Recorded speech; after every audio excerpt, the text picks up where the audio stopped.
Okay, I'm going to try to wrap it up. First, I have a couple of things to say. I was asked this morning I asked the man in the hotel if they'd bring up a bucket of ice because my knee is killing me.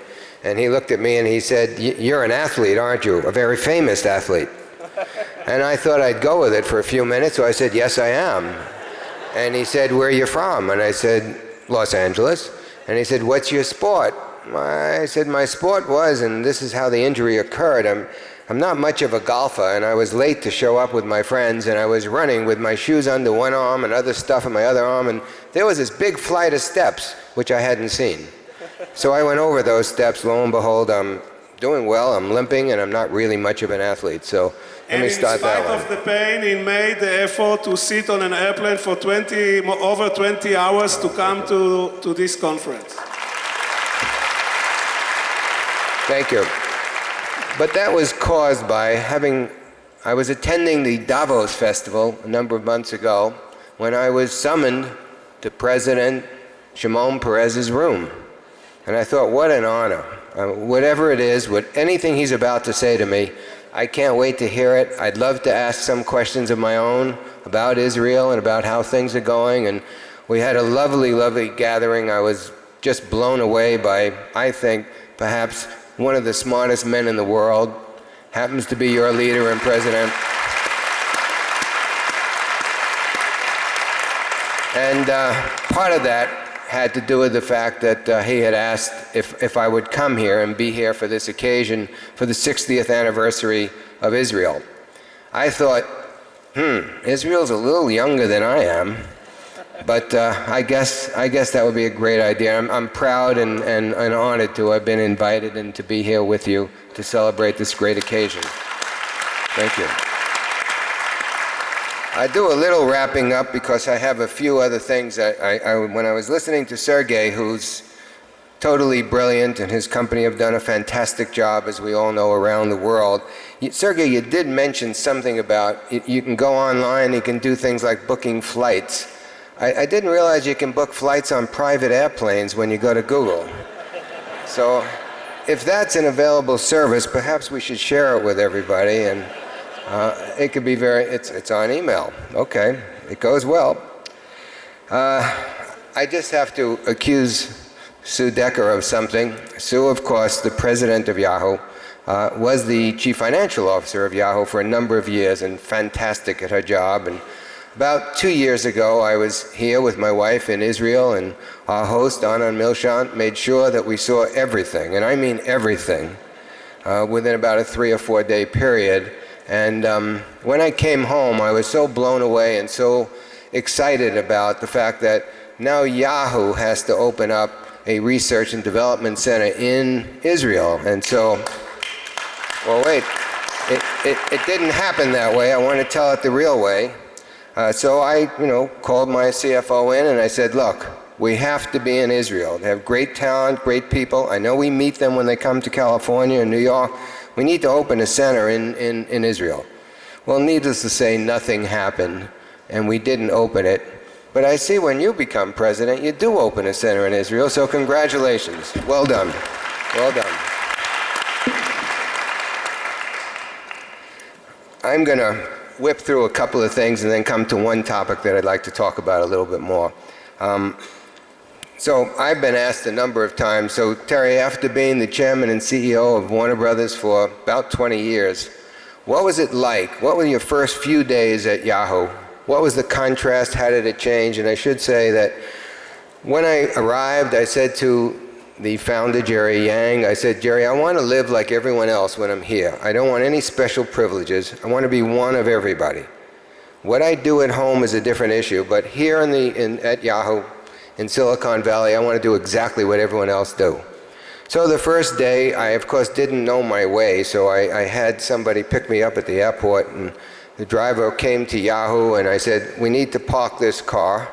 And we did. We drove. It seemed like 3 or 4 miles. It was quite far away, and we parked the car and we walked back in. And we came up into the building, and I realized, well, there were no private parking spots. Now that was a little different than Warner Brothers, where I, for 20 years, would drive up and people would take your car and clean it and do things to it. And Of course, who knew what they were doing with your car all that time? But, and then I said, it's lunchtime and I'd like to go to lunch with everybody.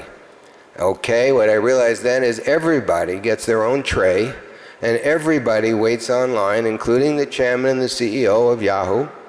And my first impression was, I love this. I really love the fact that there's no class system, that we're all equal, we all do everything the same.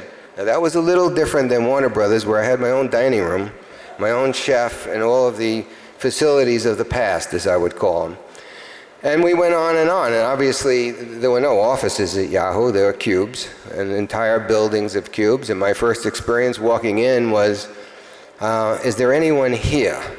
Because there was no noise, you heard nothing. Of course, everyone was online and everyone was using their computers, and it was a totally different experience for me, but I must say, I loved it, and I loved every moment of it. And I felt that this is not only where the world is going. As you all know, the world is there now, and a lot more up ahead as you go forward. And I felt then we were on the cutting edge, and Yahoo certainly is. And great opportunities all over the world, great opportunities to grow and to become more and more vibrant as companies. There's no doubt as well that in this changing world, sometimes great assets are grown, whether they're Google or Yahoo or Facebook or MySpace, and they turn out to be very, very important companies on a global basis in a relatively short period of time. I bet the average age of those companies is about 10 years old, maybe 11 or 12 today. And in that short period of time, with very high market caps, huge amount of employees, great scientific expertise, and great marketing and great consumer people. So the world changed so quickly, and those companies really started to take advantage of that and to grow. At the same time, as we know, the internet from time to time disaggregates industries, it disaggregates businesses. It's just doing it a different way and in a more efficient way, and hopefully in a way that really turns more and more to consumers, for them to make their decisions as opposed to us making the decision for them. For me, I look at where we are now as, I just think the pace of change is absolutely extraordinary. It never seems to slow down, not for a given day. And for me, one of the big eye-openers was, I don't really sleep a lot, so I'm one of these people who I fall immediately to sleep at night, and after a few hours I'm up and I'm feeling just fine. And so every now and then I shouldn't say that, every night I would kind of get up and I'd send emails. And it would be 3 or 4 in the morning, and to my great surprise, they were being answered within seconds. And I realized, as someone mentioned before, whether it was their BlackBerries, in most cases the BlackBerries, and most of the people working with us were sleeping with their BlackBerries. And obviously, as it would buzz and as it would beep, they'd be returning emails at 3 and 4 in the morning. So it was a whole new world for me, which I totally loved. And if I'm touching on any of the things that you all do, I could tell you that a little sleep wouldn't be so bad every now and then.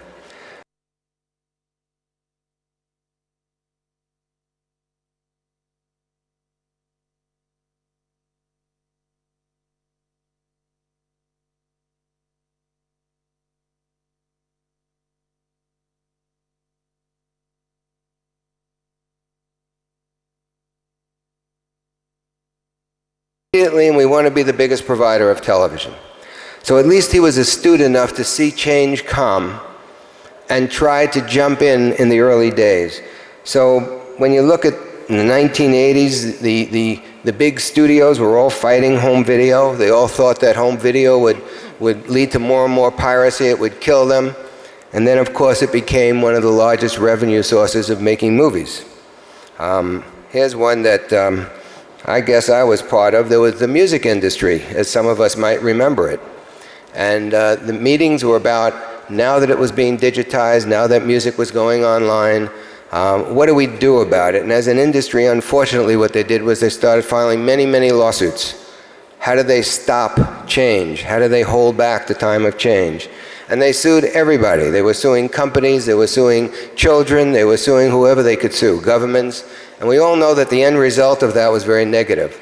So I guess the message that I give, and I'll spend a few more minutes on content, you can't hold back time, you can't hold back change, that anytime people try to protect their giving business, the way they conduct their business in any moment of time, if they don't go with the flow, if they don't become leaders in the new technology and the new ways of delivering those products, they could likely disappear.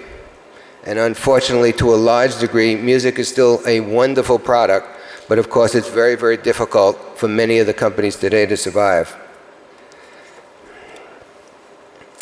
I'm really skipping fast. What I'd like to do is just give you my thought on where content is going.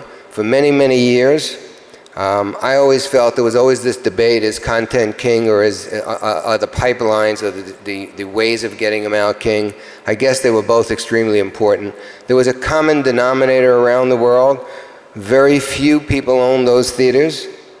Very few people owned those television networks in different countries around the world. Sometimes they were public, sometimes they were private, sometimes they were controlled by governments, and on and on. So the distribution windows were quite small and quite limited, and they almost had oligopolies, monopolies. You all know it. That's not the case online. It is global.